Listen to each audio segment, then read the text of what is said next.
Coogan broke out as Charlie Chaplin's miniature sidekick in The Kid, then ended his career as the zappy Uncle Fester of the Addams Family. But there is a sinister twist to his life story, and, contrary to his famous films and shows, this one is R-rated. Original child star Jackie Coogan rose to fame alongside Charlie Chaplin in The Kid, but no one predicted the twisted act he would commit. Stay tuned for more on that later. Born John Leslie Coogan, or Jackie, had no chance but to become an artist.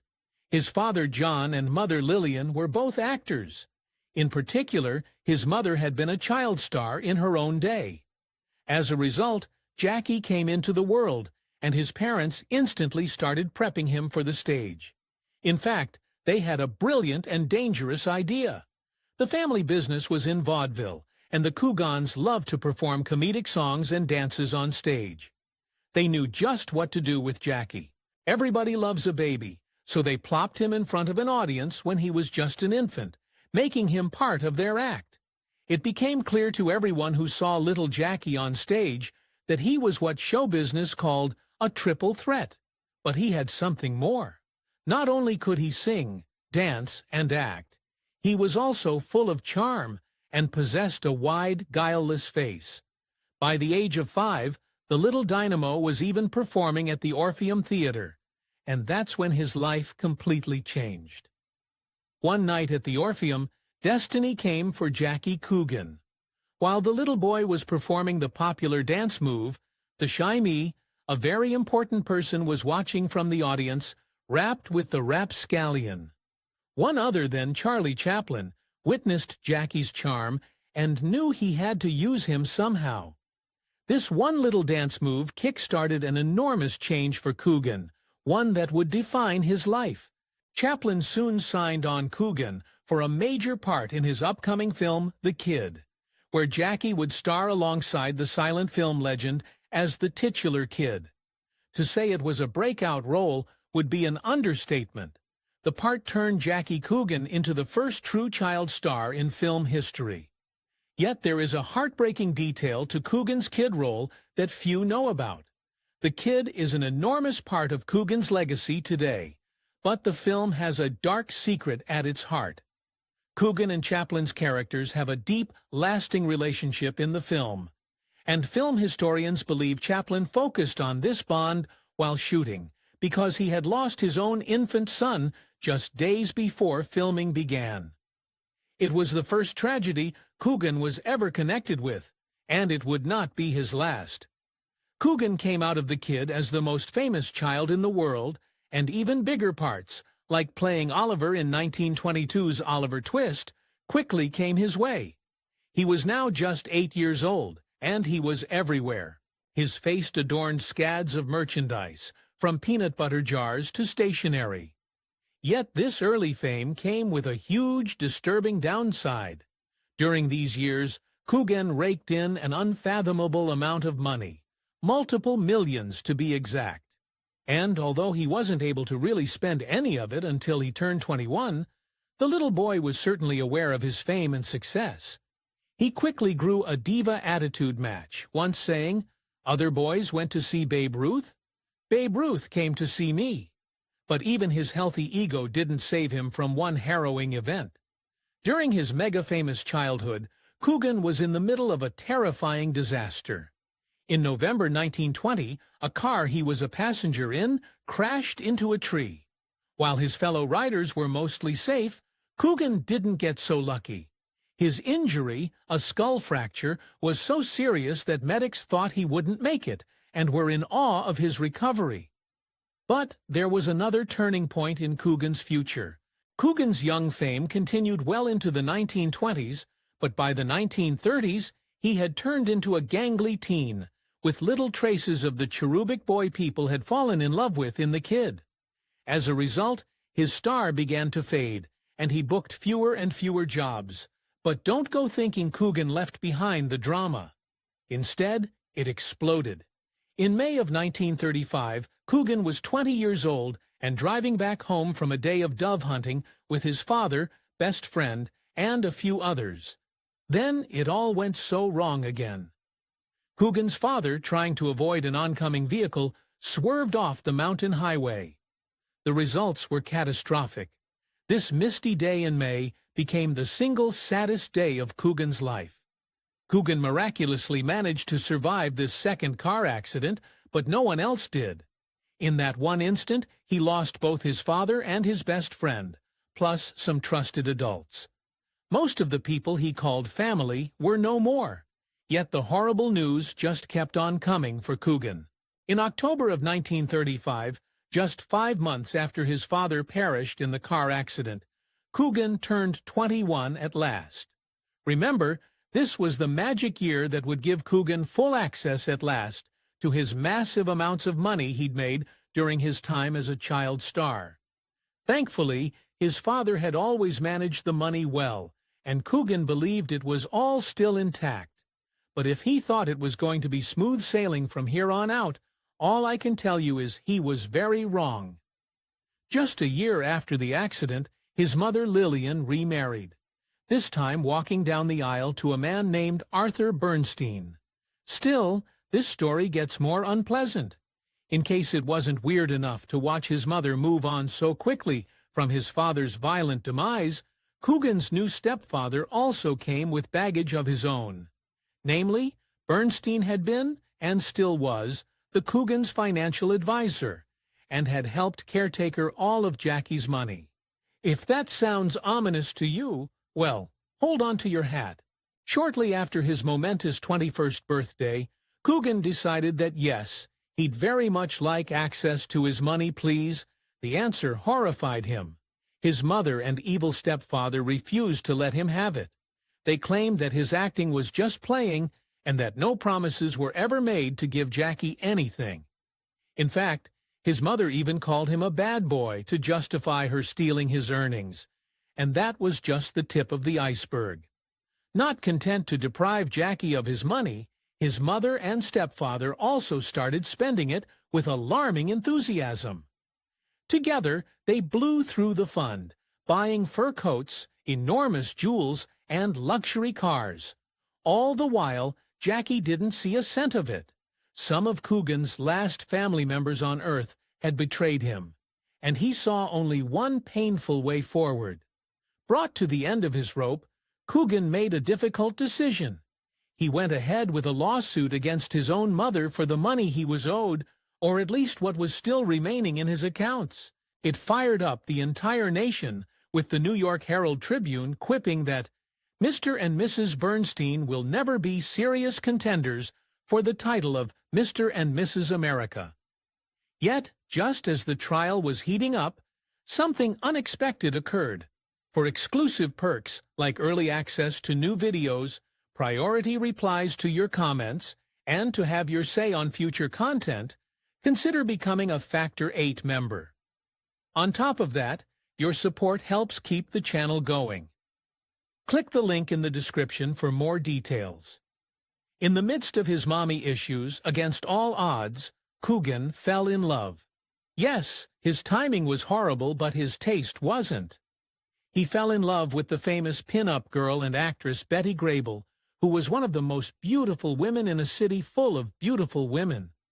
Reeling from the emotional blow of his mother's betrayal, Coogan plunged in head first with Grable. Maybe he should have looked before he leaped. They say love is the best medicine, and Coogan took that to heart. Before long, he had proposed to Grable, and Hollywood's newest power couple made it official in a ceremony in November of 1937. For a time, they were happy, but Coogan couldn't control the train wreck that was the rest of his life, and other problems soon flared up.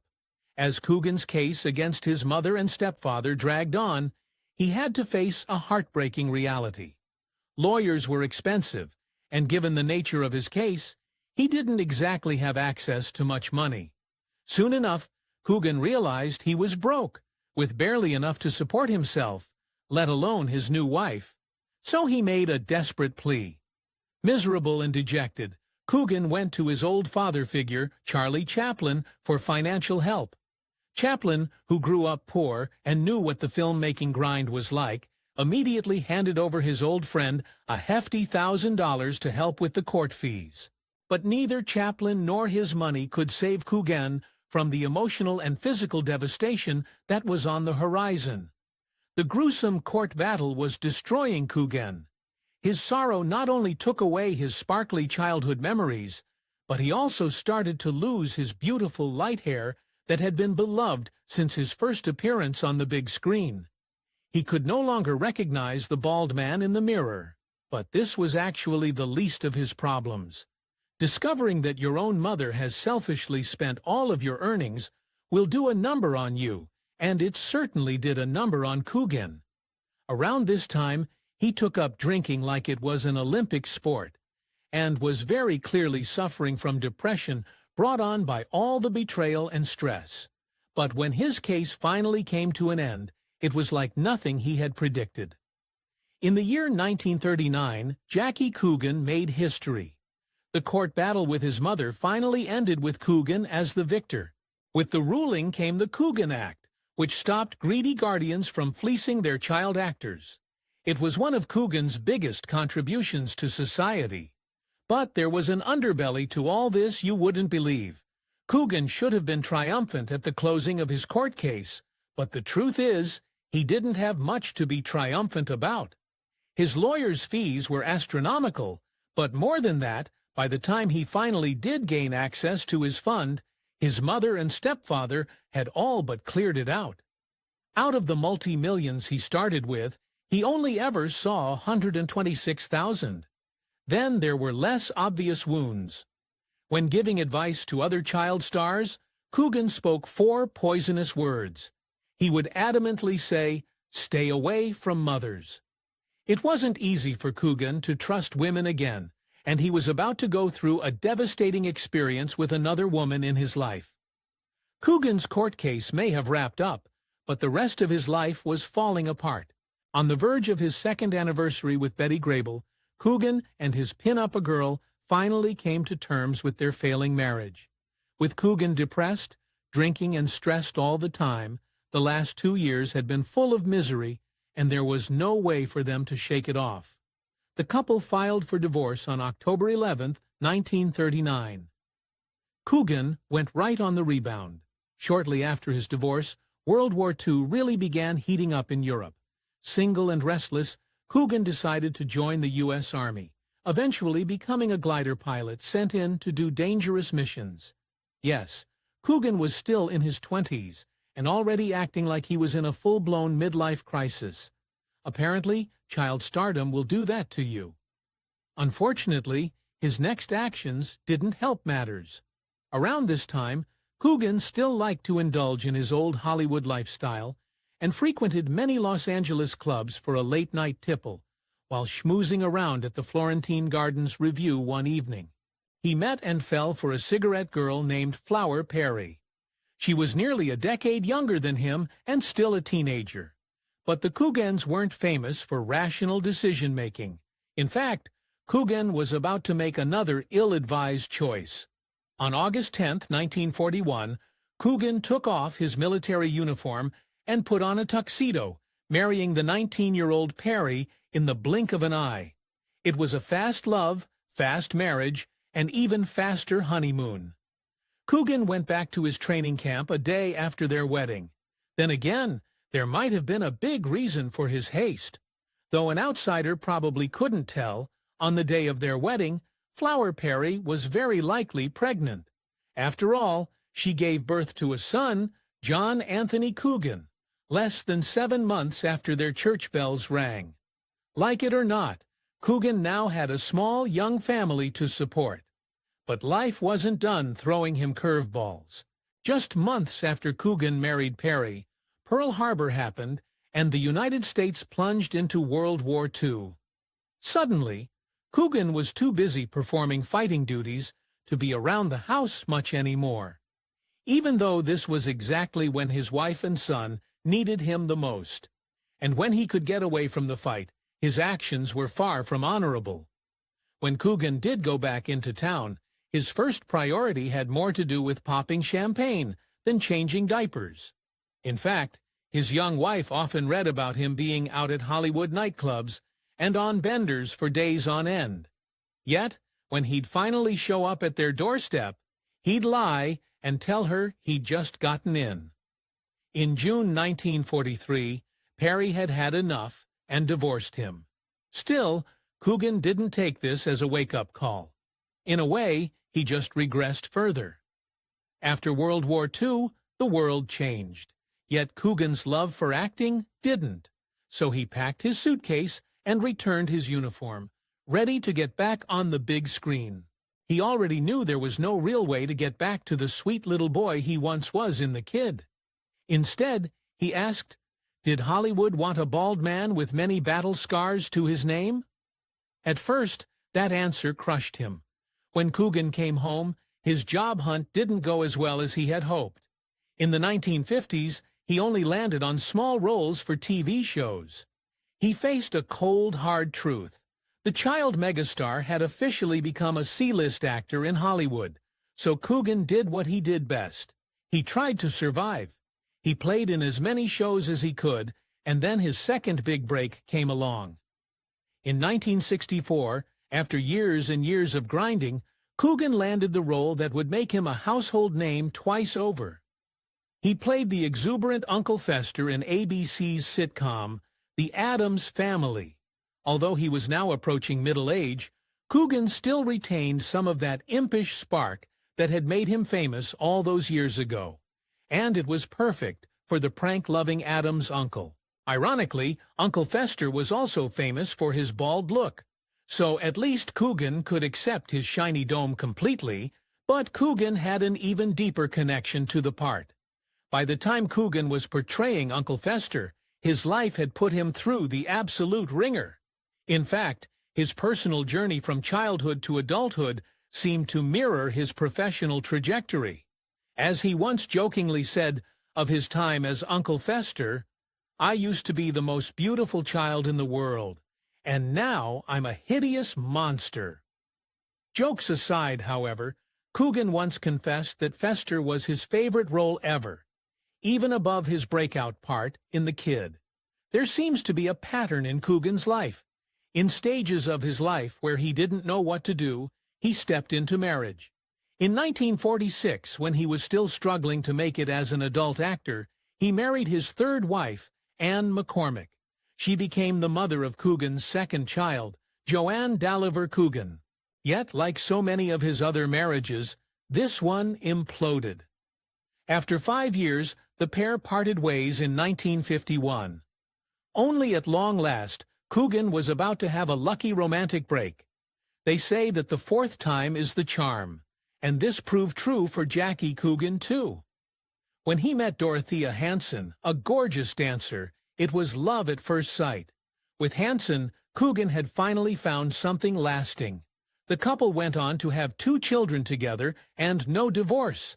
They had a happy and successful marriage, and were together until the end of Coogan's days.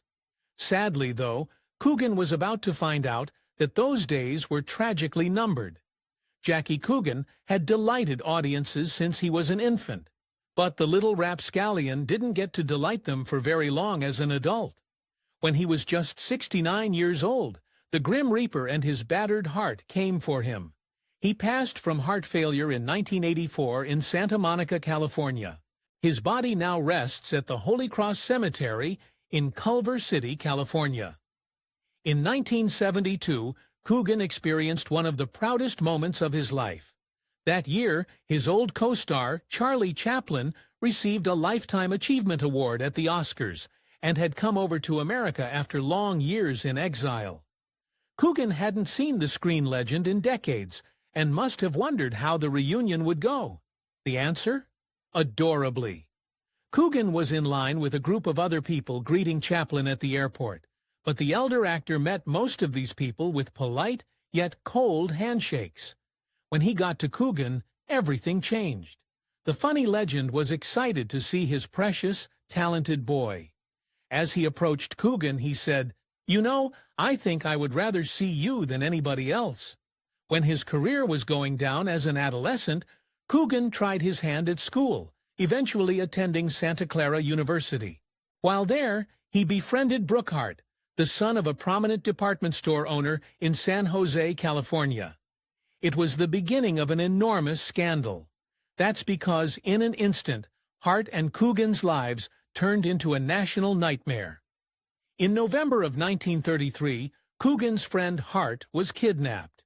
His alleged kidnappers, two white men named Thomas Harold Thurmond and John M. Holmes, made several phone calls to the family demanding $40,000 in ransom money. Everyone, Coogan especially, prayed for Hart's safe return. That's not what happened. A week after the kidnapping, authorities detained Thurmond and Holmes as the kidnappers of Brooke Hart, and that's when the men made a disturbing revelation. They told officers that they'd killed Hart before they even made their first ransom call to his family. Jackie Coogan was beyond devastated to learn of his friend's end, but he didn't sit idle.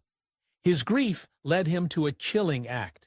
In response to Hart's violent passing, Coogan was part of a bloodthirsty revenge plot. Shortly after learning the authorities had Hart's assailants in custody, a mob broke into the penitentiary, took the two men, and hung them from a tree. According to reports, Coogan was one of the men in the group. The witnesses saw him at the scene of the violence, holding the rope. If you've enjoyed this Fact and 8 video, give it a thumbs up and subscribe for more incredible stories. Want to say in who we cover next? Join our membership program through the link in the description for exclusive perks. Your support means everything to us. Thanks for watching, and we'll see you on the next one.